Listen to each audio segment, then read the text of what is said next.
Hello everyone, welcome to the another episode of Digital Marketing Gyaan podcast, where we bring you actionable insights and the latest trends from the industry leaders. Today, we are diving into a crucial topic for every digital marketer: cracking the code of customer journey attribution. Our guest for today is Scott, CEO of Wicked Reports, the leading marketing attribution platform for e-commerce and subscription brands. Scott has dedicated his career to making marketing data not only accessible but actionable. He is also the creator of 5-4 System, a powerful framework that helps marketers decode the customer journey and make smarter, data-driven decisions. Hi Scott, a warm welcome on the podcast. Prince, thanks for having me. Excited to be here. Great. And I will be excited to have you and discuss on this a bit of unique topics that will be for my audience. Sure. Marketing attribution it's a science and an art. It's not always understood, or it's misunderstood. And I certainly didn't understand it as well as I do now, having spent over 25,000 hours in the field. You learn a few things after that much time, so happy to share what I know today. Definitely. So before starting our conversation for today, can you just let the audience know a bit about yourself, about your career and other details? Sure. I was born and raised in Maine, here in America, and I made my living. I used to be a financial stock trader using systems, and then I became a database architect for Motorola and a couple other large brands. And while I did that for a long time, and then I started getting restless, and a friend of mine who was running an online lobster company, still does, came to me with a problem with his Facebook advertising. We were just talking among friends, and it led me to create Wicked Reports eventually. That's a great thing that you know about it. So the thing that today the topic that we have is about attribution. But the thing is, for many marketers, this might be a bit new concept or a new term for them. So, in simple terms, what does customer journey attribution really means, and why it is very much important in today's generation? Sure. You might have heard the need to track conversions, and that is that's on the path to the way to marketing attribution. Tracking conversions is seeing if you're getting your prospects to become customers through a sales conversion, or people that don't know you as a prospect to become a lead, that's a lead conversion, or possibly other steps in that journey as well. And then marketing attribution takes those conversions and uses ad spend as well to then determine what is profitable or not, what's driving new customers versus repeat, and where you should invest your money and where you're wasting it and should stop spending. Because the ad platforms, believe it or not, aren't always the most honest reports of how they're doing, because they're just looking at their data only and trying to get you to spend more on the platforms. So marketing attribution comes into play when you're trying to decode what's really driving your business forward. Correct. So this is the base of the attribution which you mentioned. Now, in Wicked Reports, which is an organization that is being tested by many e-commerce and subscription brands. In your complete experience of running this organization, what are some of the common attribution mistakes that you have seen with the session? So the first one is trying to find the perfect attribution. People come and just want to use one way to measure how their marketing's doing. Think of it as sports, like basketball. There's the overall score of the game, which tells your team how it did, but then there's the offensive statistics versus the defensive statistics. How'd you do while scoring? How'd you do while defending against other people's scoring? Then there's the individual players, which might have good or bad games based on their statistics. And you measure all those things differently. Offense, you measure more points scored, defense, less points scored, the exact opposite. And then for a player, if they're the point guard or a certain position, you want them to pass the ball a lot. That leads to scores. Other positions got to rebound, others got to put the ball in the basket. Marketing's the same way. And so the big misconception is approaching marketing attribution and assessing their marketing with one scoreboard. That is usually a mistake because you generally, as an e-commerce brand, will have a full funnel approach to marketing, where you'll have some prospecting to pull traffic, and then you'll have some retargeting to try and get the people that are somewhat interested into your funnel, and then you'll have bottom of the funnel when you're trying to get them to buy right away. And so those all require different scoreboards to determine how they're doing, which in the marketing attribution world means a different attribution model. And so by applying a different model based on what you're trying to accomplish leads to better results than just trying to score everything the same way. Okay. And are there any other mistakes which you think that businesses are creating? Yes. Another common mistake would be not having a measurement strategy in place. Okay. So people come in and they're good at marketing, they have marketing strategies, but they don't have a set way they're going to measure the results.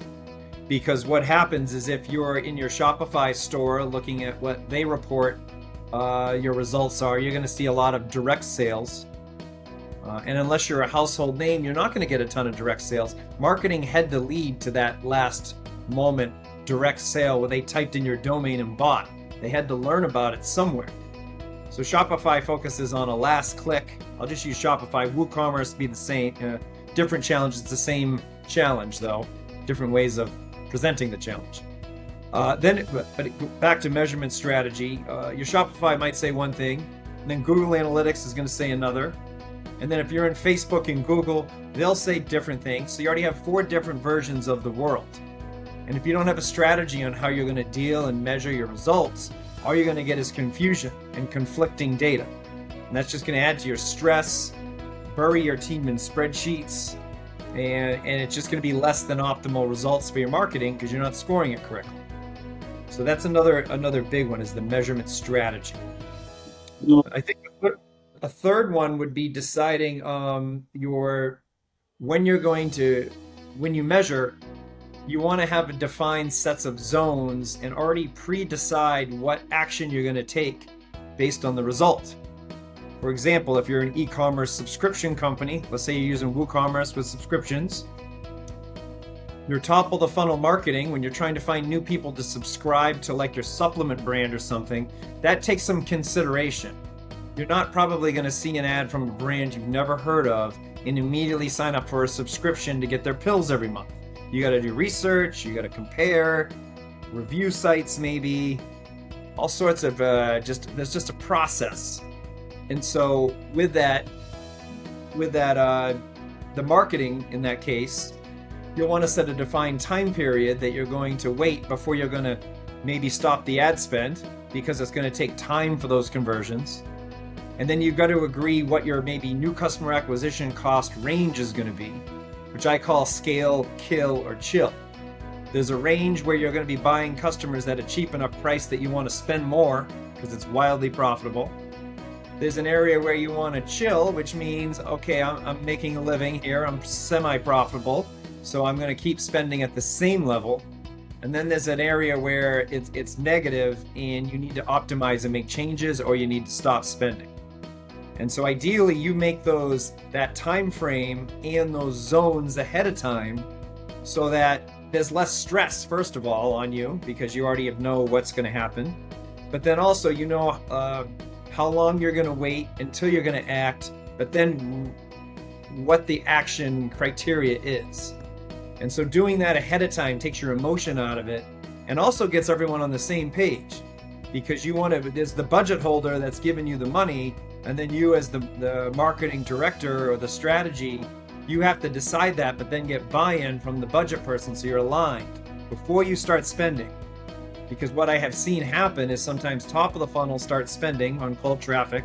It's not profitable the first couple days because they're cold, they got to get warm. And the people with the budget can get nervous really quick because their expectations might be different than what the reality is. So you try to get aligned ahead of time, saves a lot of stress and leads to more success. Definitely, definitely. This is, kind of valid point that you mentioned. Now, while going through your profile, we have also, kind of came to know that you have created something which is called as five forces. Can you walk us through that and let the audience know that how it can help market in terms Sure. of the, So Wicked Reports, we've been in business 11 years. We get a lot of customers and very smart marketers. But not a lot of them had measurement strategy, as I mentioned in one of the key problems. So they weren't getting the maximum benefit of our software. They would come from competitors, then they'd be using our software. They'd like the data, but they still didn't necessarily have a framework to get all the potential out of all the data. And so that happened enough where I said, well, we need to create a framework that actually leads them to realizing all the potential in that data, solving the puzzle of new customer acquisition. And so that led me on a long quest, which turned into the five forces, which is a framework, which is a system that deploys a framework so that you can methodically use marketing measurement to achieve better results in your business. So the five forces, I'll touch on them briefly. The first one is intention. Each marketing campaign should have an intention of what you're trying to do, because that will then dictate what the attribution model is, which is quite important. And also it'll determine the key KPI we're going to use, performance indicator, because there's tons of data points in Wicked Reports, just like our competitors, just like Google Analytics. But out of all that data, what's the most important metric depends on what your intention is. If you're trying to attract cold traffic to become future customers, there's certain intentions. That intention has a certain metrics we should focus on, both leading and lagging. And then if you're doing new customer acquisition, there's different ways we segment the data. And then we want to look at new customer acquisition cost is the most important metric. So that's the first step of the five forces. Second force is expectation. That's getting the team aligned on when we're going to measure. Because based on your intention, there's different durations. Because there's a customer conversion cycle. We have some people, if you're buying something that's, $10,000 to $20,000, your consideration cycle might be 3 to 4 months. So your measurement strategy has to accommodate that. And if you're buying something very cheap, a commodity like a toothbrush, it can be a 1-day measurement cycle. So the expectations take that into account to get everyone on the same page before you launch the campaign of how you're going to measure, what the key metric is, and then setting those scale, chill, kill zones that I mentioned. So you already know when you're going to spend more money, when you would spend less money, or when you're going to just chill, which is some value to chill because you're a busy marketer, right? Knowing that you don't need to look at something is valuable. It saved you time. And so you define that ahead of time so that it's just one less thing you got to worry about. The third force is action. So it's taking action either based on where the scale, chill, kill is, or it's taking action of launching the campaign now that you've got your intention lined up and you've got your expectations ready. The fourth is outcome. It's how to do the measurement and how to plot it on your scale, chill, kill zone to then determine your next step. And then the fifth force is optimization. If you're in the kill zone, such as if you're trying to acquire new customers but they're too expensive, how to have the data help guide you to where you need to work. And so strategically, that means, do I have budget issues? Is it a traffic issue? Is it a creative or offer? Is it a product issue, or is it a customer quality issue? You might be thinking you're trying to acquire new customers, but all the traffic is repeat customers. That's a traffic issue. You might have a projection where you're going to make money and you're not, even though you have a high volume of sales. It's because the AOV is low, because they're not taking the upsells.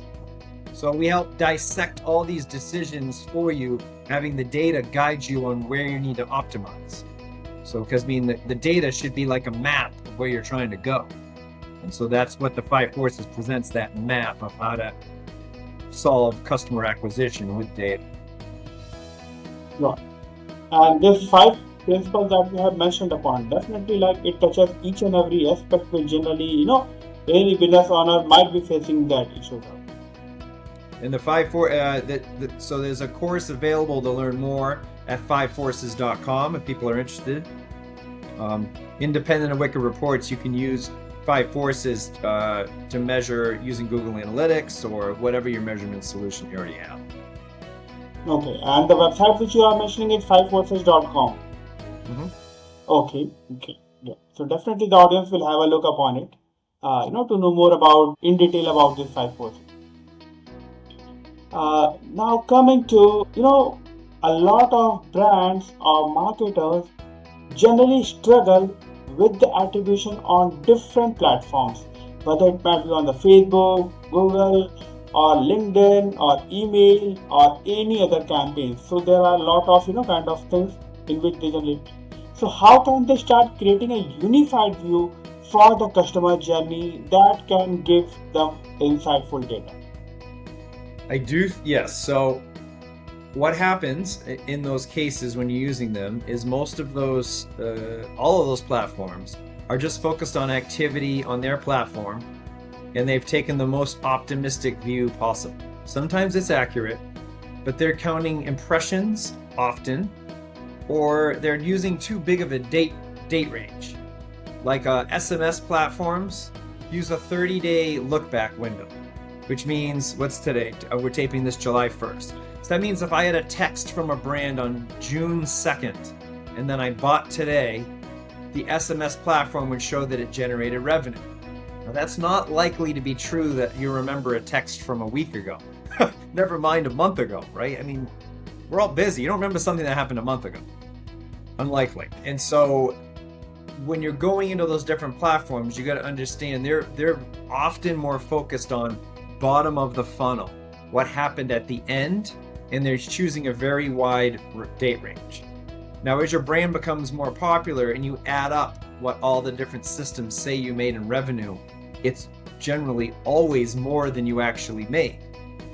And so that risk is you're going to spend more on places that are at the bottom of the funnel, but once your funnel's cleaned out, there's no one at the top of the funnel to take their place. And so you might experience a slight uptick, but then you're going to tank down because you aren't filling the top of the funnel. And so what you need to do is unify your measurement with a top of the funnel view. Even if you just did 2 versions, just a top of the funnel and a bottom, that would be very valuable. Because, example, with Google, your branded search campaigns always do the best because those people already know about you and are coming to buy. But it's what led them there.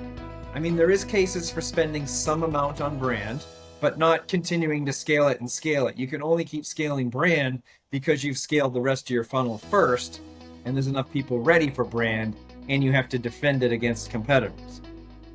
And so the need for that unified view, even if you just do top and bottom, is that you need to measure them differently because top of the funnel is much harder to get successful. It takes longer, and the numbers don't look as good for a while. So that's challenging. But you've got to have a top of the funnel source that's continually growing, or your brand's going to stagnate eventually. And so the second piece of that is you'll want to measure what brings new customers, not just all customers. Because you may say, oh, my customer acquisition cost for my brand is $50. Well, you don't want to pay $50 every time you repeat. If you already have the customer and they're going to buy off email, but you're paying $3 a click to buy them, you're going to, and then you're buying a bunch of other, you're paying more than you should to reacquire the customers. That can stall you out because then the ad platform AI algorithms see that more customers are converting, but they're already customers, and then they'll target your existing customers rather than new.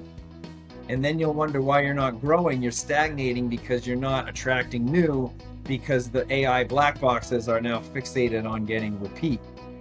So this is why you need a unified measurement model, is to sort out full versus top versus bottom funnel and new versus repeat. To build that on your own is challenging. I'm not saying you have to come to us, but you need a solution that does that. I mean, we get a whole team of engineers that work around the clock, 10 years doing it. So it's not a side hobby that someone can just whip off as a consultant in a couple hours.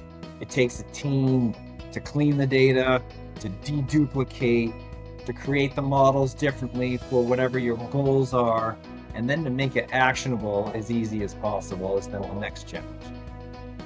Okay. Okay. So also like what we have been observing nowadays is that AI has been used into each and every platform that we generally work upon. Or, generally into every sector, AI have made its contribution. What do you think is the role AI is playing into marketing attribution? And are you using it in ad report? Yes. So first let's talk about it for digital marketing and AI. It's being used everywhere. Specific to advertising and attribution and using data to drive growth. One way so the AI learns, it takes a while to learn, but let's just focus on meta ads. They're rolling out Advantage Plus campaigns, and in some cases that's your only option. You have to really go out of your way to get any manual targeting in there now. So the way a black box works is from its signal. And so you have to signal with conversions what the AI's results are, but also when you're creating a campaign, you can pick the event you want the AI to optimize around. And that's now a critical thing. If you just say sales, which of course everyone wants sales, so they pick sales. The problem with just only picking sales is that the AI often is going to turn things into customer retargeting, as we talked about a few minutes ago. That happens a lot. If you're measuring new versus repeat, the Advantage campaigns will drive a lot more repeat, so they'll look good, but it's not driving new customer acquisition. And so the way to work, it's more advanced, but the way you have to work around that is when you're creating a new campaign, you got to have a specific intention, not just for Five Forces, but for Meta, because then you chose the specific conversion that you need there. From a full funnel marketing perspective, you might need a top of funnel conversion, or you might be a new customer sale. And so then that means you need to detect what's new customers, and then send Meta that new customer event that the AI will learn and optimize on. And so that's how you can influence the pixel to start bidding the way you want. We can't really get into the technical aspects of it on this call. It's very challenging, but it works. We see people that have dropped their new customer acquisition costs by sometimes $30, $40 because they've trained the pixel for that campaign to not bid on repeat customers, just new. And then it will start buying more new. You get the traffic right. It'll be more prospecting traffic that's in market and will convert more new. And then it will optimize your creative around what works for people new to the brand, because it's different than when they're repeat buyers. They respond differently, generally. So that's the one piece of how I see AI in the digital marketing space becoming important, is you've got to learn to influence the pixel with your signal so that you can still be a full funnel marketer and not have it always focus on the bottom of the funnel. Now, as terms for Wicked Reports, we use AI. We have a series of rules on how we analyze. This is the Five Forces framework. We built it into the platform, and now the AI runs that and then tells you where you need to scale, where you can chill, and where you need to kill or optimize. So it gives you a data-driven, almost like a doctor's office. You go there, and it gives you a prescription of what you need to do, what you need to take, and the data that supports it. Because although technically our AI is, it's a black box in that you can't see all the rules, we show you the data points to validate. It's not just a chat bot that just tells you very confidently what it thinks you should do, and you got to fly blind with that advice. We back it up with the specific data that supports the advice. So that saves you an hour to 2 hours a day of expert analysis is automatically done for you. So it's the time savings and it's the accuracy. Definitely. AI is kind of being used into each and every industry, and definitely it's being used into further. Mhm. So yeah, you have given a very informative advices to our audience out there. Any final piece of advice that you would like to give to the marketers who are just want to understand that what's working, what's not, and how to spend as a smart marketer? I think it's important to know what drives new customers to your business. If you start down that challenging path, that'll lead you to results that can move the needle. Find out your customer path from cold traffic to new customer and focus more your marketing there. Because bottom of the funnel, retargeting, the AI is going to be really good at that. You don't need to spend time worrying about that. You need to figure out cold traffic and new customer acquisition. That'd be my advice. Thanks for having me, Prince. Until next time, this is Prince Kumar, signing off from a Digital Marketing Gyaan podcast, bringing you the best of digital marketing wisdom from the industry leaders worldwide. Thank you, everyone.